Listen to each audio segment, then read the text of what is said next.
How to hide or unhide chats on Snapchat. To do that, what you can simply do is, first of all, make sure that you have installed the right version and latest version of Snapchat on your phone.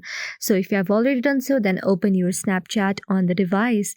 After opening the Snapchat on your device, you will now see the interface like this. After this, go through the chat bar. Tapping on the chat icon, you will now see many friends. So hide and unhide the chat, what you can simply do is go on the profile of any random person.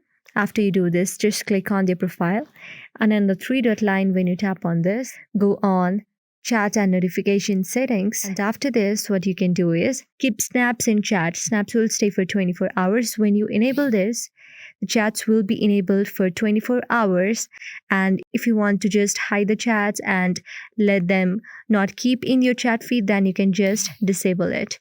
The next option is to tap on this delete chats option. After you do this, the chat will be deleted automatically after 24 hours. So these are the two ways how you can do this. I hope this video helped you. If this video helped you, then please do subscribe to our channel. Thank you.